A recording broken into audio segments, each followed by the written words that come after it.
Now for these questions, we need to add a fraction to a mixed number. But to add fractions, we need the denominators to be the same. So we need to find an equivalent fraction to 1/3, which has a denominator of 15. Now 1 and 1/3 is the same as 1 and 5/15, because remember, we use multiplication to find equivalent fractions. 3 times 5 is 15, and what we do to the denominator, we need to do to the numerator as well, and 1 times 5 is 5. We're adding 7/15, so if we add the fractions, 5/15 plus 7/15 is 12/15, because when we're adding fractions with a common denominator, we keep the denominator the same in our answer, and in our question we have 1 whole, so our answer is 1 and 12/15. Now 2 and a half plus 1/6.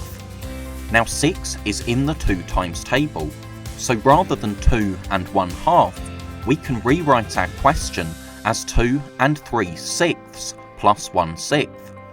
That's because 2 times 3 is 6 and 1 times 3 is 3. So now that our denominators are the same, we can add our fractions.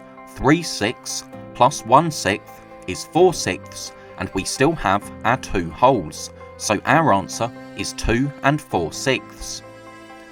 Now 1 and 2/9 plus 1/3. Well, 9 is in the 3 times table, so this time we need to change the denominator. We need to find an equivalent fraction for the fraction we're adding.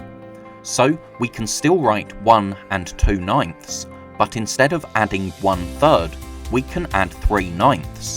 That's because 3 times 3 is 9, and what we do to the denominator, we do to the numerator as well, and 1 times 3 is 3.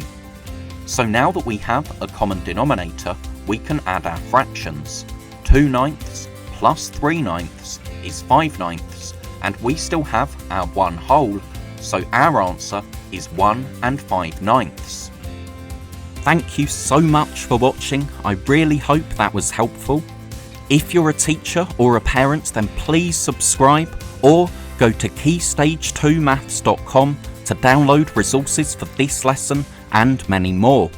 That's all for now. I'll see you in the next video.